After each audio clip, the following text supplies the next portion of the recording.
Crazy, manic,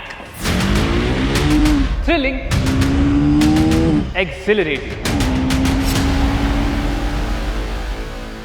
These are a few words that have been associated with the KTM 390 Duke over years. And the 2024 model takes things to the next level with its craziness. Now, we have already established in our first ride review that this bike is fun and exciting. But the 390s haven't been the most practical bikes when it comes to daily commutes or city rides, because of their eagerness to go fast. So, has Team Orange changed that with the new model? And how is it to live with on the daily? So, we shall set out on a journey to find the answers to these very questions.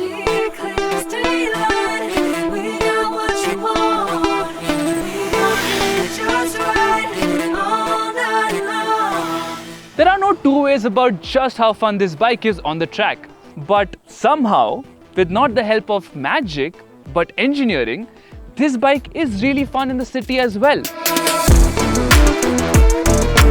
You see, the 390 Duke's engine has always been peaky, which made it tiring and juddery to crawl through traffic. But while the new engine is still peaky, it is not as difficult to crawl through traffic now as compared to before. Don't get me wrong, it's not super smooth and buttery like an Irani bun muska and not too happy at lower speeds, but it is definitely more easygoing and doesn't throw as many tantrums as the previous models. What's genuinely surprising is that you can even be on the 4th gear and cruise at low speeds without too much of a struggle. This is a road test, so it obviously makes sense that I throw some numbers at you. For instance, the new 390 Duke's acceleration figures are better than the previous gen, and the bigger engine and the lighter weight have a big part to play in it. And what's surprising is that even though this engine is really peaky, the fuel efficiency on the 390 Duke is just slightly better than the smooth and linear Tramp Speed 400. Here are the numbers, and believe me, we have thoroughly tested it. Girl, I'm so weak over you. You got me like a heat wave. Put your hands on my body. With great power comes great heat, and the liquid cooling helps with the same. But sadly, the motor can get a bit warm in the city. While it isn't something that will make you seriously uncomfortable, the lingering warmth between your legs can be really persistent in long city commutes. Some kind of heat wave. Turn it up when we're dancing, yeah. Now to make that city experience even better, you get the quick shifter.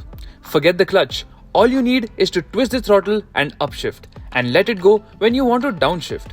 A smooth and hassle-free gear shifting experience like no other. I don't think I need to talk about the ride and handling of the bike in this video. It is ready to attack no matter what and will just transport you from one spot to the other with its agility. And that helps so much in the city, so easy to maneuver and to get around. Wanna see you exposed. It's a sporty bike, so the comfort is obviously compromised, right? Nah, you see, the 390 Duke is pretty accommodating even for a 6'2" dude like me who's also large. Now, I'm not the most comfortable on this bike, but everything fits in just right to give me enough comfort and give me the confidence to push the limits. Even riding it for longer durations won't be an issue, like on the highways or twisties. There is one thing though, if you want to tuck all the way down, then that is a bit tricky because the seat is not roomy enough. Another thing that gives me the utmost confidence is the suspension setup. You can easily adjust it to whatever suits you the best. So even at high speeds, without making the bike feel unstable, the suspension provides optimum comfort. Now sure, it's not extremely plush, obviously, because it's a sporty bike. But broken city roads or undulations on the highways, it can take it all without much complaints.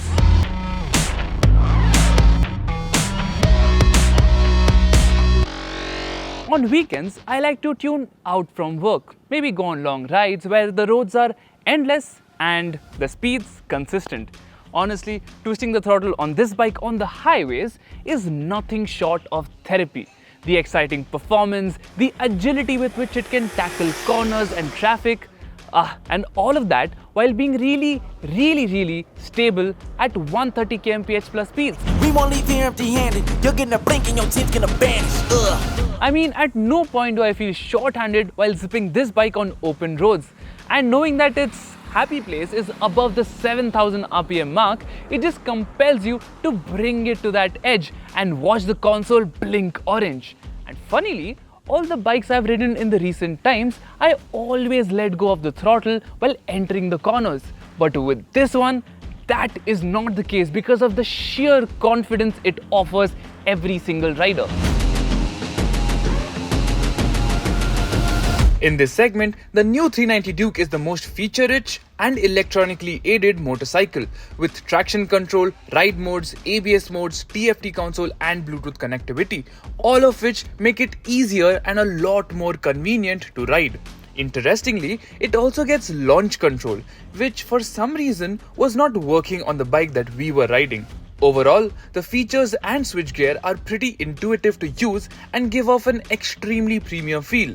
Even controlling the music or receiving calls via the console is a pretty handy thing, even while riding that too. Don't stop now. What up? Come what up? Get what up? You so close. Now with all that I have said about the 390 Duke and expressed to you how exciting it can be, there is one thing that I need to highlight.